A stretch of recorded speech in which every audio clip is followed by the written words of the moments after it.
Hey guys, I'm Stephanie, and this is Steph Stove. And I don't know about you, but it's been an absolutely beautiful day in South Georgia today, and I've been outside most of the day enjoying just the beauty of it. It's been wonderful. And when I came in, I thought, what are we gonna have for dinner? So for tonight, I was fortunate enough that I purchased a little ticket as a fundraiser from one of my friend's daughters, and we got a Boston butt from a local restaurant. So we're gonna make some sandwiches, have some sweet potato fries with it, some deviled eggs. I've got the eggs going on the stove, and I thought what a great dessert to go with it, blueberry cobbler. It is blueberry season, like I've said before. And I was extra impressed that my neighbor stopped by and surprised me with some fresh blueberries that her and her family had went and to a U-Pick farm. For those of you that aren't familiar with that, that's where you go to a blueberry farm and you pick them for yourself and your family. And that's always really great to do. So these blueberries that my neighbor Bianca gave me, they are beautiful. So, like I said, tonight we're gonna make these wonderful blueberries, courtesy of my neighbor Bianca. We're gonna make a blueberry cobbler to go with our Boston butt that we're gonna have. So, let's get ready and I'm gonna show you how to make this super easy and oh so tasty blueberry cobbler. Let's do it, guys. To get this easy blueberry cobbler started, remember our blueberries are the star of our show. So right here I have probably a little over a cup and a half of blueberries. Now blueberries are one of those things when you ever pick them or get them fresh, you generally don't wash them until it's about time for you to use them. So it's one of the easiest fruits that you can put up fresh like this. Literally you can just pick them, put them in a freezer safe bag and put them in the freezer. So when you do take them out, you do want to kind of wash them off, and I've already washed these off.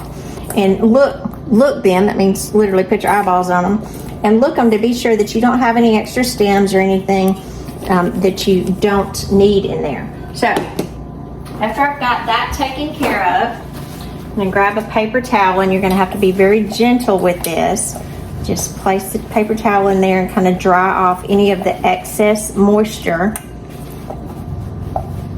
And one of the things about blueberries, if you're handling them a lot, they will start to burst with flavor, and the little juice will start coming out, and you could end up with blueberry fingers. So do be mindful of that. So the first thing we want to do, we want to add a little sweetness to these blueberries. Now these are very good, like that they are, but we're gonna add just a little bit of sugar. And I'm just gonna kind of eyeball this, again, just a little bit, I would say maybe 1/4 of a cup. And you just want enough sugar to kind of coat your blueberries because you're just covering them in the sugar. This does help to create a syrup, and it also, anytime you coat a fruit, whether it be with a little bit of flour if you're making a bread, a little bit of sugar like this, it prevents all of your fruit from just falling straight to the bottom. It has something to kind of stick to your batter.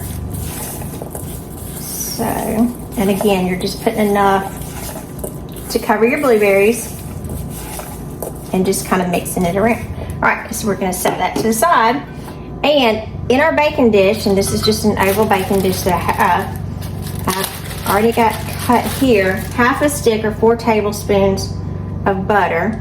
And so we are going to chop this up and place this in our baking dish. I'm just gonna kind of with a knife, just chop little pieces because obviously it will melt a little better. I do have my oven preheated to 375 degrees. So again, I'm just gonna break these up with my hand, the ones that I cut, and just place the butter pieces all around the dish. So while I'm getting the rest of the ingredients together, I'm gonna pop this in the oven and allow my butter to go ahead and start melting. So it'll be working kind of while I am too. So I'll pop this in the oven right there. I don't have to worry about a timer because by the time I'm finished, it'll be ready too. Now, next ingredients. In my batter bowl, this is gonna be very simple, be easy to follow here. I've got a 1/2 cup measure, and I'm going to measure out half a cup of sugar. This is just regular white granulated sugar.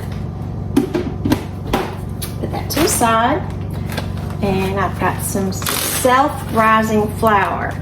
Now, don't use all-purpose for this because you do want it to kind of puff up and you want it to rise. That's the name self-rising flour. We want the same measure. So this is really easy to remember. So that's half cup self-rising flour. And then I'm going to kind of swirl that together to mix it up. Pretty easy so far, isn't it? And who doesn't like a cobbler of any kind? Cobblers are just delish. Yeah, they kind of just scream summertime too. All right, so the next thing we're gonna do, we're gonna add some liquid ingredient to it. So for this point, I'm going to add half of a cup of milk. I may not need the entire half cup. My husband's coming in the door now. And so I'm going to start by just doing a little bit at a time. You may not need the entire half cup. So I'm just going to do a little bit because we want a good measure. All right, so we need, looks like we will need most of it. May need to add just a little bit more. So let's mix this together. And you do want, it's not going to be just a thick consistency, somewhat loose, not super loose. I mean, you're not like water here or the milk. Let's see, it's just a pretty batter. So get that mixed up. If there's little lumps in there, not a big deal. Then I'm going to add just a little bit of vanilla. The top's on there. How much? Just a little splash. About 1/4 teaspoon. Just give it a little flavor. Now, if you're a cinnamon lover, you can sprinkle some cinnamon as well on your blueberries. And I think I will when I put those in the dish. So we've got a good consistency, and it did take all of the half cup of liquid. I don't think we need any extra, so this is about what you're looking for. So I'm gonna set this to the side. Remember, like I said earlier, our butter is melting. So it should be doing its job while I was doing mine, getting ready. Let's pull it out. And it is perfect. You have just a little bit of butter that hasn't melted, not a big deal. All right, in first goes our blueberries. And if you don't have all the sugar, it's coated, or you got some to the side, so you have a little there. Mix it up just a little bit more. Blueberries go in first. Don't leave that sugar. Get that sugar out. Perfect. All right, and you can see they'll start bursting. Now, if you want just a little bit of cinnamon, and I'm gonna put a tad, I'm gonna sprinkle just a little bit on top of my blueberries. Again, this is optional. I like this. So if you don't like cinnamon, you're not a fan of it, and you just want it traditional, don't do it. But I like it, so I'm gonna do it. Remember, it's your cobbler. You can make it the way you like. Always, whenever you're cooking, remember you're following a recipe, following directions from somebody. Take it as a suggestion. If you want to make changes to it, go ahead, make changes to it. That's the amazing thing about cooking. Now, we're gonna take our batter, pour it over our blueberries. Make sure it gets in there, and you'll see our blueberries will start rising up,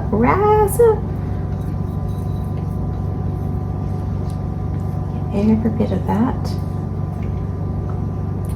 Covering them. It's like blueberries just floating in a goodness of batter. Now we're gonna stick this in the oven. We're gonna cook it for about, I would say 30 minutes, possibly 40 minutes, depending on your oven, because remember, all cooking times vary depending on your personal oven. Or if you're not sure, it'll be golden brown, and if you want to do the telltale test, as with an internal temperature, it should register 200 degrees on a thermometer. So let's pick it up carefully, get it in the oven.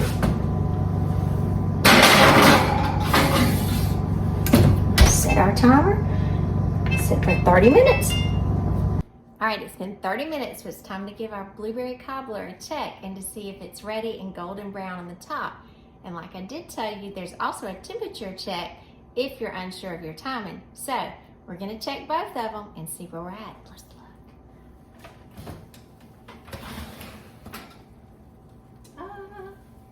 Here we go. Look at that. Doesn't that look yummy? Yum. All right, so let's pull it out and let's check. So I'm gonna use this is my regular meat thermometer I'm gonna use, and it'll be fine for that. So I'm gonna turn it on, give it a minute to come on, and then I'm going to just insert it in the middle here. And we're looking for the internal temperature to reach at least 200. And you can see I'm over 200, it's dropping down as I took it out. So if you're not sure, we'll do it again so you can see. All right, so let's see if you can see the temperature here. 170, 188, 190. So we're going up 205.5, 207. It's coming down. So we are perfect at this point. So we do want it to cool just a little bit, and it'll be ready for us to serve and eat. Now, when you get ready to eat it, there's a lot of different ways you can eat it. You can eat it plain just like this and just take you a scoop and just go to town. Or if you want to, vanilla ice cream is always a good alternative, just to have a dollop on top, or as much as you absolutely like. You can always put a little Cool Whip or whipped cream. If you're a purist, you can do it like that. Or my mama used to always put a little bit of canned milk on top of it, that good carnation milk, get it cold and pour it on top, let it ooze down the side. That's the way she did it. It was great. There is no bad way to eat a blueberry cobbler. None whatsoever. So we're gonna give it a few minutes to cool, and then we're gonna taste it. All right, it's a moment of truth. It has been cooling for a few minutes. I got my spoon ready. I'm just gonna go into the corner of it. Just get this little quarter piece. Ooh, it's still piping hot, but I'm going in. So look at that blueberry cobbler. Isn't that yum? Isn't that yum?